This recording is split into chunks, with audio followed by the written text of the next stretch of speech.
Pai do Senhor, os irmãos da DAC, dando sequência aqui e encerrando também esse trimestre, né? A nossa lição aí da doutrina do trinitarianismo. Hoje é a última lição, a lição 13.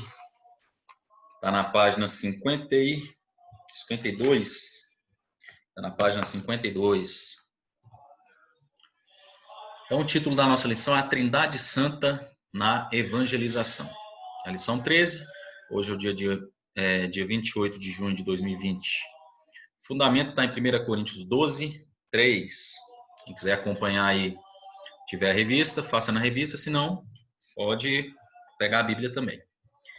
Que diz o seguinte, nosso fundamento. Portanto, vos quero fazer compreender que ninguém que fala pelo Espírito de Deus diz Jesus é anátema. E ninguém pode dizer que Jesus é o Senhor, senão pelo Espírito Santo. Ninguém fala pelo Espírito de Deus que Jesus é anátema. Anátema seria aquele que não pertence à igreja, que foi excomungado, né? E ninguém pode dizer que Jesus é o Senhor, senão pelo Espírito Santo. Então, é o Espírito Santo que faz a gente reconhecer quem é Jesus.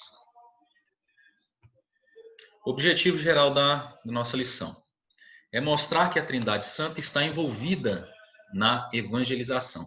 A Trindade Santa está envolvida na evangelização.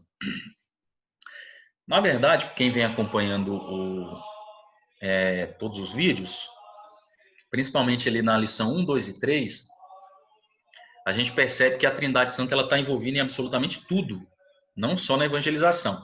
Essa nossa lição é mais direcionada para a evangelização, só que a Trindade está envolvida em absolutamente tudo, desde a criação até a consumação de tudo. Né? A ressurreição dos mortos, o arrebatamento, o julgamento dos vivos, dos mortos, de Satanás, tudo que é revelado, que foi feito, que é visível, que é invisível, tudo a Trindade Santa ela faz junta. Ok? E a evangelização não é diferente. Então, dentro do processo de evangelização, para aspectos aí mais didáticos, eu fiz uma divisãozinha aí. Qual seria a função de cada um dentro da evangelização? O Deus Pai, ele vem ali revelando a lei e exigindo o seu cumprimento pleno. A gente vê isso ali principalmente de forma mais incisiva e mais direta no Velho Testamento. Tanto é que tem gente que acha que o Deus do Velho Testamento é um e que o Deus do Novo Testamento é outro. Que eles não se conversam, né? Isso aí é até uma heresia. Várias heresias ao longo da história da igreja foram desenvolvidas com esse raciocínio. Né? Esse é gnosticismo. Vem o Deus Filho e mostra o Deus Pai de maneira visível, né? Que ele é a imagem do Deus invisível. E também Jesus Cristo ele traduz a lei, dando sentido e significado a mesma. Então, Jesus ele vem trazer para a nossa compreensão, para o nosso entendimento, a lógica da lei. Porque no Velho Testamento faça, por quê? Porque eu estou mandando. Se não fizer, eu te mato. Se não fizer, tem punição. Assim como aquele pai carrasco, é assim, acabou e pronto. Então, o povo tinha que obedecer, tinha que seguir a risca. Só que vem Deus Filho e ele traduz isso que Deus Pai ordenava. Ok, só que mesmo a gente recebendo a ordem direta e tendo a iminência ali de uma punição, mesmo Jesus Cristo vindo e explicando por que a gente devia seguir, o que significava aquilo, mesmo assim a gente não tinha vontade de fazer o que tinha sido ordenado e o que tinha sido explicado. Então vem o Deus Espírito Santo. Qual é a função dele? Faz o homem lembrar do que foi revelado pelo Deus Filho, né, que foi explicado pelo Deus Filho, faltou o O aqui. E o Espírito Santo também ele convence o homem de sua condição caída e ele nos faz querer obedecer o que foi ordenado pelo Deus Pai. Então você vê que nesse processo, a evangelização, que é exatamente a gente levar essa mensagem de que a gente é um ser caído, de que a gente estava na iminência de uma punição eterna, que a gente tinha cometido um pecado que tinha gerado um preço impagável e que Cristo veio sanar essa dívida, e isso é a mensagem central do Evangelho.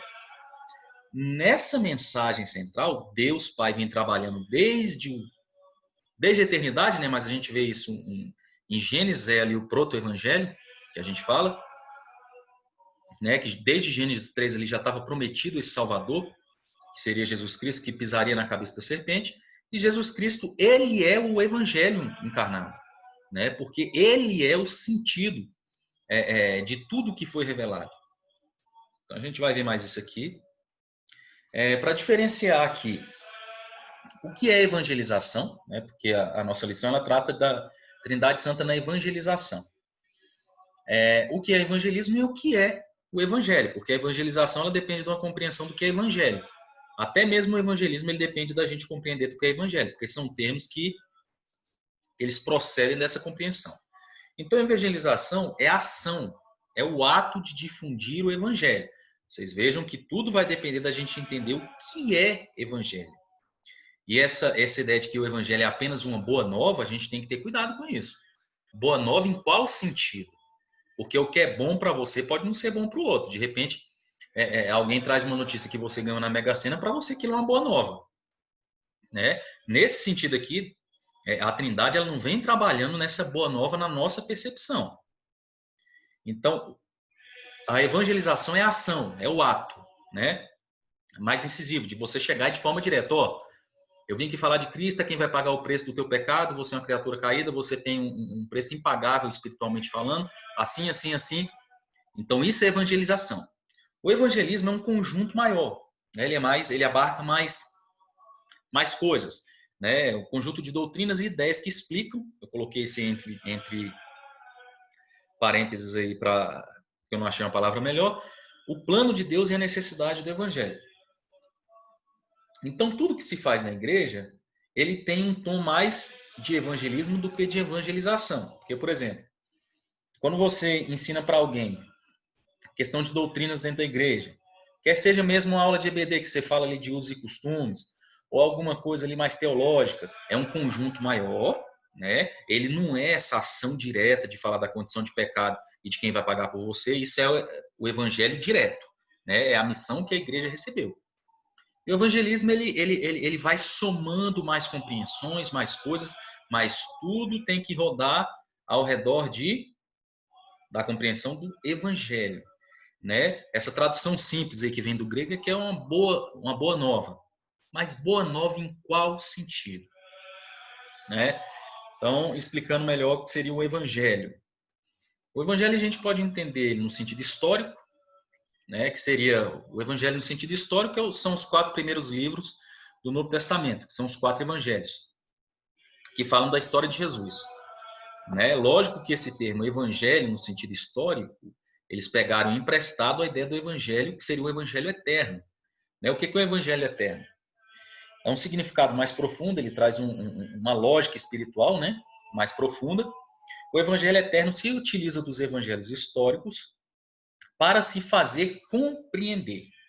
Porque para o homem compreender essa verdade eterna, ele necessitava, inclusive, da própria carnalidade dessa revelação, né? Dessa encarnação da revelação, que o próprio evangelho ele se manifestou de forma encarnada, que Cristo, que é o evangelho revelado, ele é o cerne de tudo, por ele, para ele, por ele, né? Todas as coisas foram feitas. Então ele é o evangelho. Então, como entender de maneira realmente bíblica o que seria o evangelho?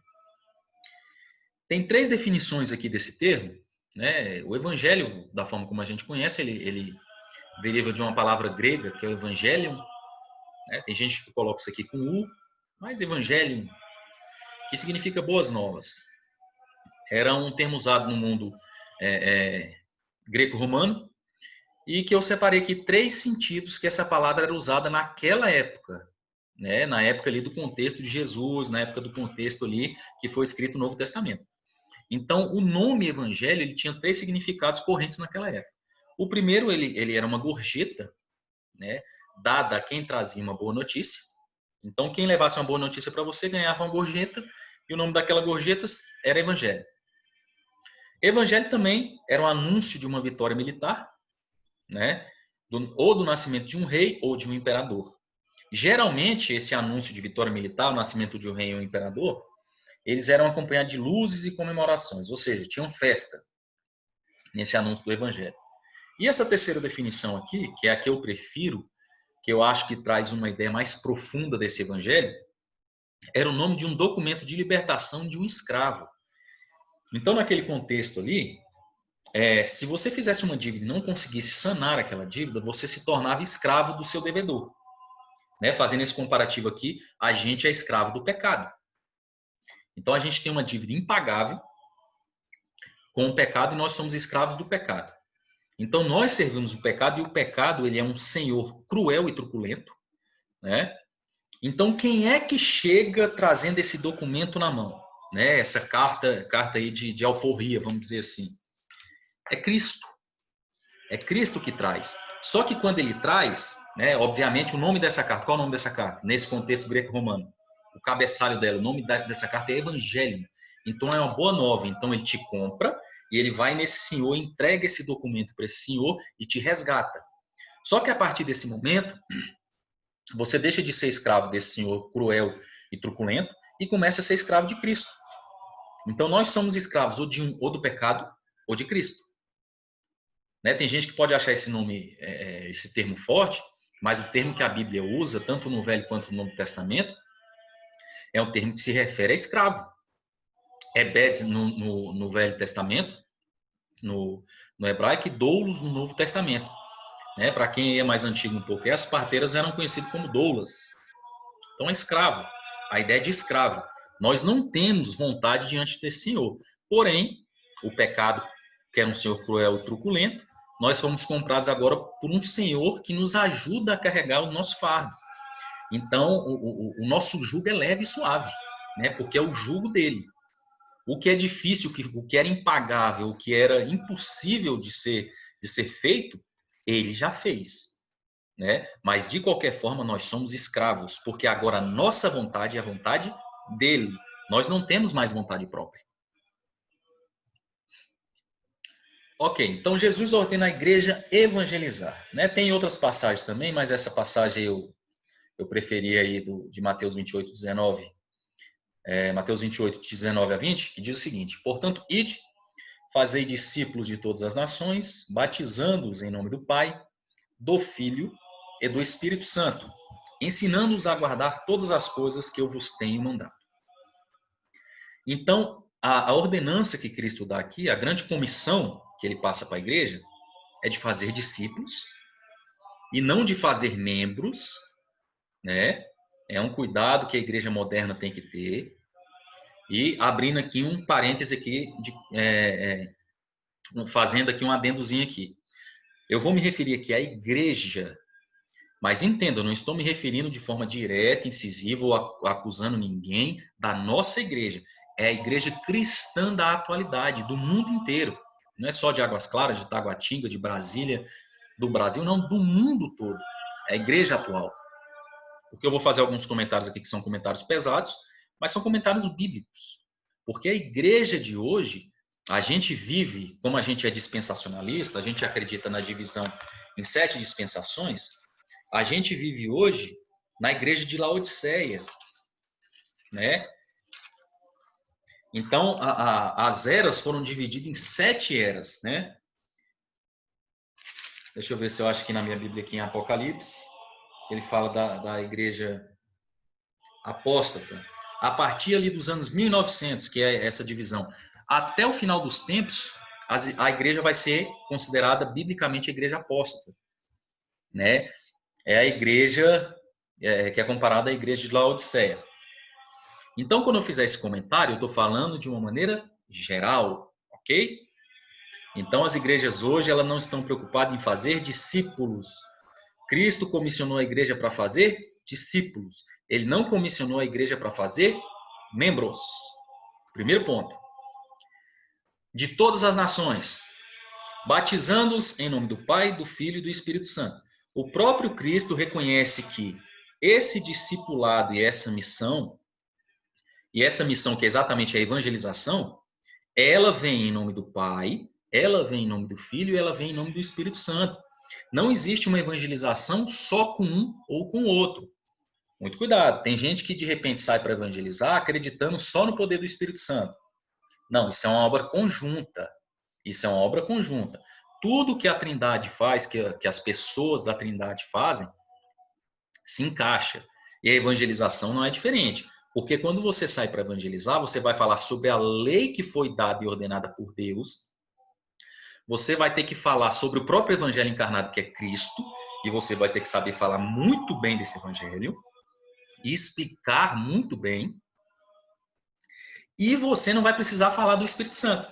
Só que o Espírito Santo vai estar presente, né? Porque o convencimento da pessoa, até quando você fala, esse poder que você recebe de convencimento, porque principalmente a gente que é pentecostal, tem pessoa que a gente escuta falando uma coisa super sensata, muito bom o discurso, mas que a gente não sente aquele negócio. A gente costuma falar que a gente não vê unção, mas isso é ação do Espírito Santo.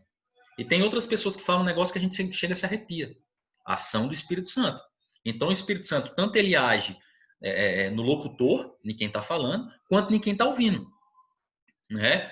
Então, percebam, a missão que Cristo passou para a igreja, a obrigação, a igreja pode deixar de fazer tudo. Ela pode deixar de levar a cesta básica, ela pode deixar de fazer dia da alegria, ela pode deixar de ter EBD, ela pode deixar de ter tudo. Ela só não pode deixar de evangelizar. Certo? De fazer discípulos para que eles evangelizem também. Então tá, eu falei isso aqui, né? No começo, mas não custa comentar também. Que a evangelização, como Cristo falou ali no outro slide, ela vem em nome dos três, mostrando aqui Deus Pai, mostrando Ele mesmo, e o Espírito Santo vem ali. Então, qual a função de cada um? O Deus Pai ele já prometeu o Salvador desde Gênesis 3, que é o que a gente chama de proto-evangelho. Era a semente do evangelho, já era promessa. Quando ele ali, na maldição que ele deu para Satanás, quando ele prometeu que ia nascer da semente da mulher, que esmagaria a cabeça dele, né, que esmagaria a cabeça da serpente, melhor dizendo. Deus Filho, ele é o próprio evangelho revelado. É a boa nova encarnada. Só nele haveria salvação e há salvação para a humanidade. E o Deus Espírito Santo, que é a função dele na evangelização, que sem ele ninguém seria convencido do pecado. E se você não se convence do seu próprio pecado, você não tem nem que se arrepender. Então ninguém se arrependeria. Porque eu só posso me arrepender de uma coisa que eu considere que foi errada. Então, se eu não conheço a minha condição de pecador, a evangelização para mim não vai funcionar. Porque eu não vou me convencer do meu pecado. Né? Botando aqui no slide aqui.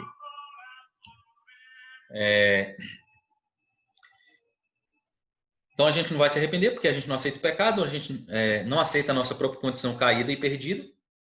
E logo, se a gente não acha que é pecador, a gente não se arrepende. E se a gente não se arrepende, a gente não acha que precisa de ninguém para pagar. Pagar o quê? O que eu fiz de errado? Eu não bebo, não fumo, né, como diz o outro. E aí, o que eu fiz de errado? Então, qual o erro que a igreja, volto a falar, a igreja num contexto geral, num contexto amplo, por que a igreja hoje ela é a igreja apóstata? Lógico que Deus, como sabe de tudo, presente, passado e futuro, domina a eternidade nas mãos, ele saberia do que ia acontecer nos últimos tempos.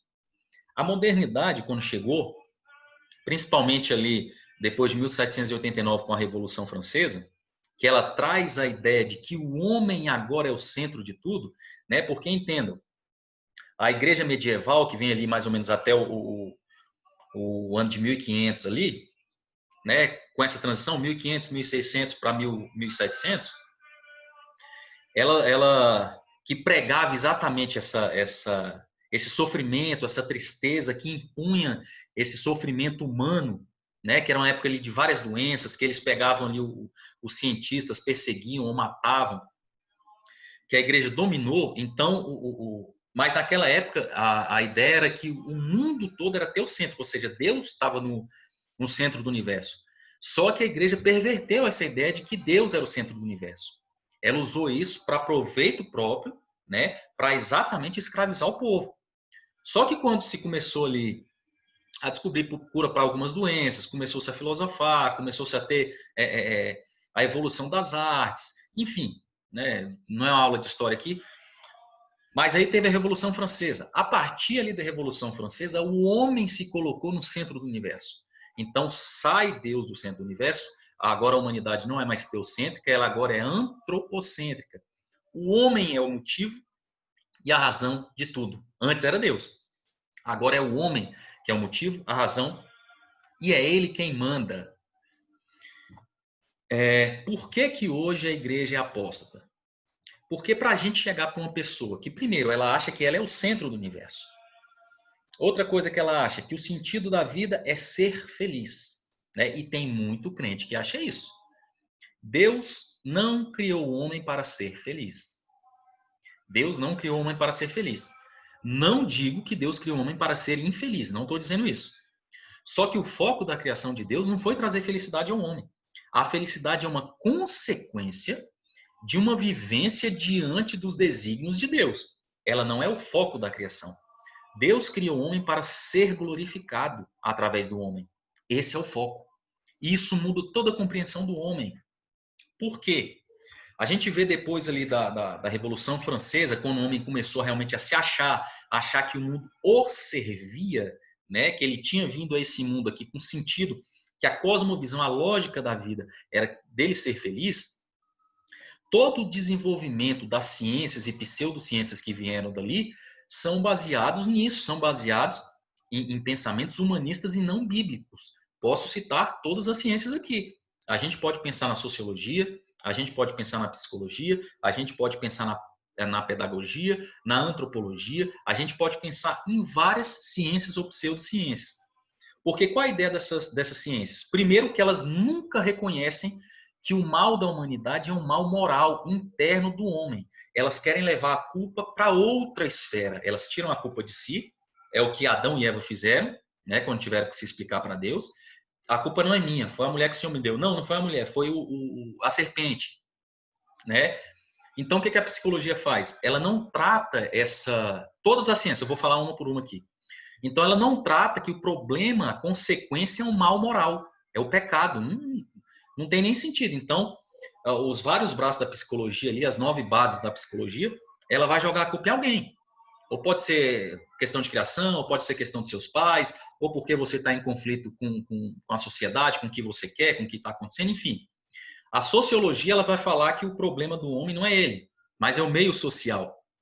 E nisso eu tenho até um testemunho, né? Não é nem um testemunho aqui.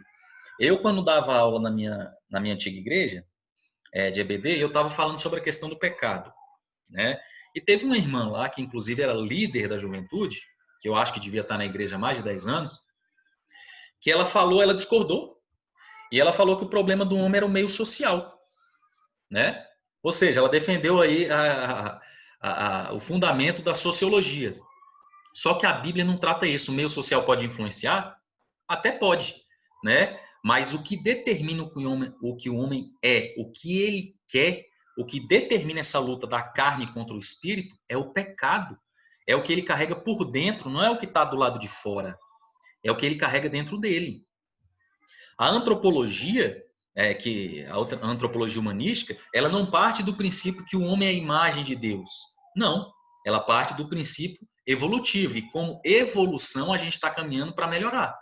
Né? Então ela não trata essa ideia de que o homem está pervertido e que está se pervertendo cada vez mais. Então todas as ciências e pseudociências que tentam explicar o homem, elas são baseadas em pensamentos humanistas. E o que aconteceu depois aí da Revolução Francesa, desse antropocentrismo? A própria igreja, como ela não estava mais tão preocupada em fazer discípulos em si, e sim em fazer membros de igreja, ela teve que se vender a estes valores. Então, hoje, na maioria das igrejas que a gente vê, que a gente pode procurar em pregações, as pregações são baseadas num Cristo que não é o Salvador. Porque para você oferecer um Cristo como Salvador, a primeira coisa que você tem que falar é do pecado. É do pecado. E esse discurso hoje em dia ou manda a gente para fora da igreja, ou não faz com que quem está lá do lado de fora queira entrar. E como a gente está muito mais preocupado em fazer membros do que discípulos, a gente está amenizando no discurso. Então, Cristo está sendo oferecido como garçom, né, aquele que vai te servir daquilo que você quiser. Cristo está sendo oferecido como coach, é aquele que vai te treinar nas diversas áreas da sua vida para que você vá bem, para que você se dê bem, para que tudo dê certo. Cristo pode ser um cuidador, Cristo pode ser tudo. Mas só que a igreja recebeu a missão de evangelizar. E evangelizar é mostrar Cristo como Salvador. É para mostrar Cristo como aquele que está pagando por aquilo que você fez. E para isso ser oferecido, eu tenho que acusar o teu pecado. Porque se eu não acusar o teu pecado, não tem como eu te vender um Salvador. Né? Eu tenho outro testemunho para contar aqui. Tem um funcionário meu, que ele não é evangélico, mas ele viveu nesse meio. Várias pessoas que ele trabalhou, da família dele, são evangélicas. E ele fala muito disso. Né? E eu perguntei para ele uma vez, rapaz, para você, o que é aceitar Cristo? Ele respondeu sem pestanejar, sem pensar. Ele falou, é deixar ele resolver meus problemas. Né? Isso pode parecer uma coisa assustadora, mas tem muita gente que está na igreja pensando isso. Cristo pode resolver teus problemas? Pode. Mas se ele não quiser e quiser deixar você pagar aqueles teus problemas como consequência do seu pecado, ele deixa. Se ele quiser, ele cuida da sua saúde? Cuida. Da saúde da sua família? Cuida. Mas se ele não quiser, ele não cuida. Como não cuidou, por exemplo, como ele, por exemplo, matou o primeiro filho de Davi com Batseba. Davi pode ter jejuado, pode ter implorado? Não. Então, a questão da evangelização não tem a ver com o que você vai ganhar. Ele pode te fazer ficar rico? Pode. Mas ele também pode te fazer ficar pobre. Se para a sua salvação você tiver que ficar pobre, ele vai te fazer. Se você tiver que ficar doente, você vai ficar.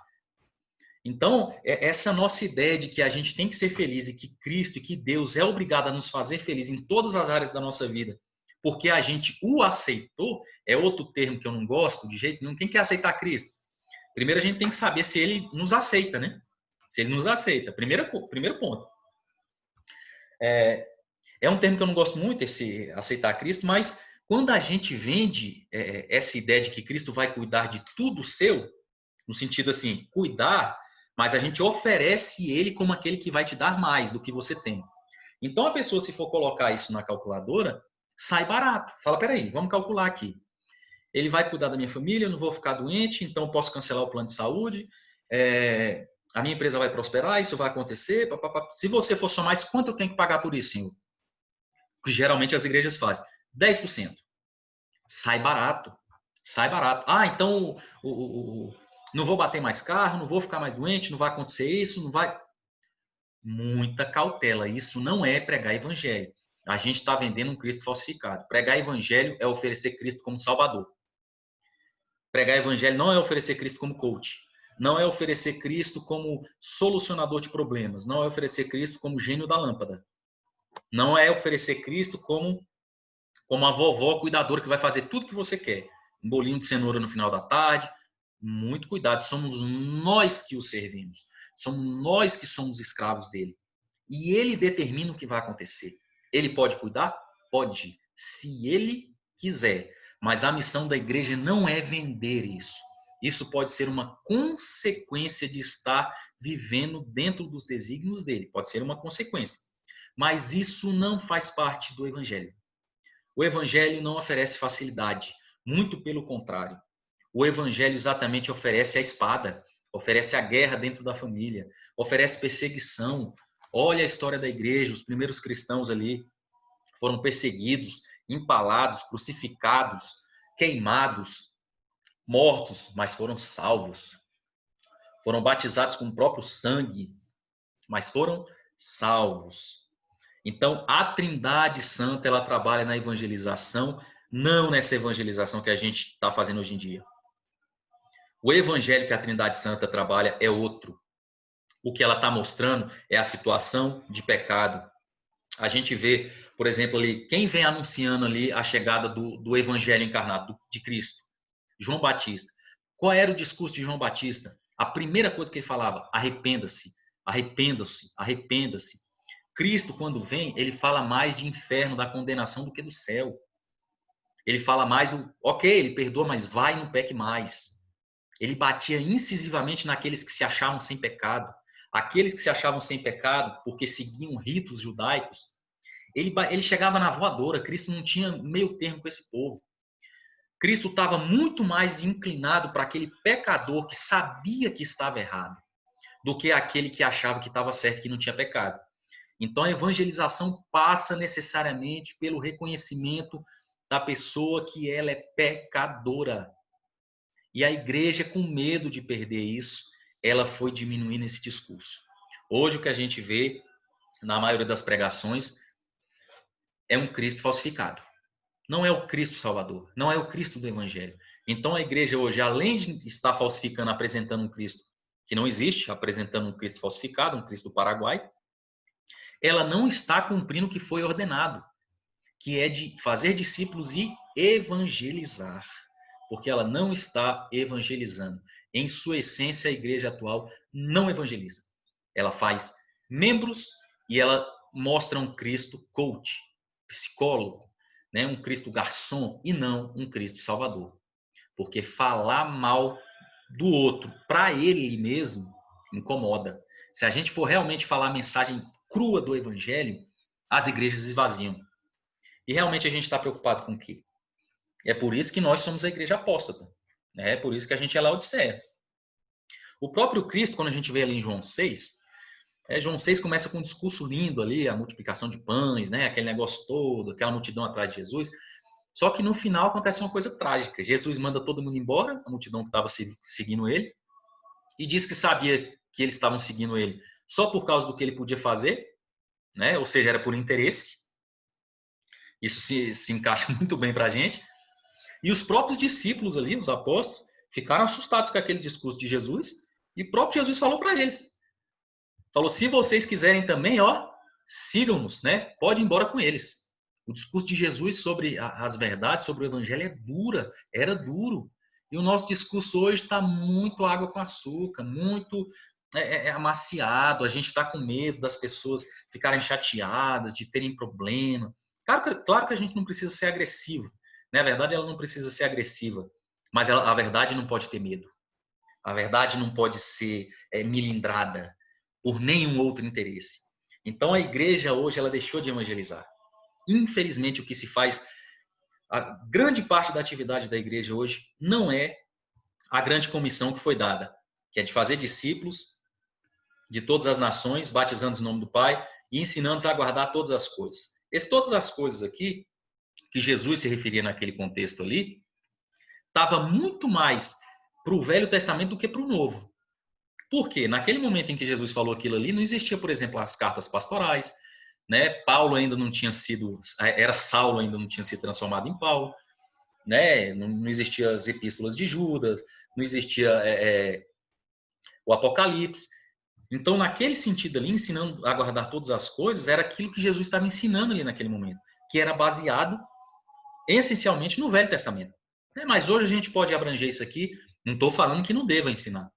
Então, mas hoje para a gente vai todas as coisas. Mas a essência do que Jesus veio fazer foi o quê? Foi morrer na cruz. Para quê? Para ser teu salvador. Por quê? Porque você tinha um caminho certo de condenação. Por quê? Porque você era pecador e tinha uma dívida impagável. Então, tudo que Jesus veio fazer aqui foi isso. E quando ele manda ensinar todas essas coisas, ensinar isso que ele fez. Não é ficar contando balela, contando história, trazendo um Jesus aí de loiro de olhos verdes e de terno brilhante como um coach moderno. Então, meus irmãos, a Trindade Santa envolvida na evangelização, ela segue isso aqui que eu falei, tanto nesse slide quanto no outro, e ela tem a ver exclusivamente, essencialmente, a evangelização tem a ver com a salvação do pecador arrependido. Tá certo, meus irmãos? Então fica aí um agradecimento para os irmãos que acompanharam essa nossa jornada dessas aulas pela internet. Um agradecimento a todos os professores, ao evangelista Petrônio, ao diácono Tiago, ao pastor Marcelo também, que sempre deu força e nos incentivou, aos outros professores aí que a gente também manteve contato, que eu sei que estiveram orando por nós aí, certo? Mas que não puderam participar por vários motivos aí. Então, no próximo trimestre aí a gente está com uma lição muito boa também. E espero que a gente possa se encontrar de forma pessoal e voltar tudo à normalidade para a gente discutir isso aqui. Então, que fique essa mensagem. A missão da igreja é fazer discípulos e não membros. E de evangelizar. Não é contar mais nada falsificado. Não é apresentar um Cristo falsificado. É apresentar ele como salvador de um homem pecador e arrependido. Ok? Então, fico na paz, meus irmãos. Até a próxima.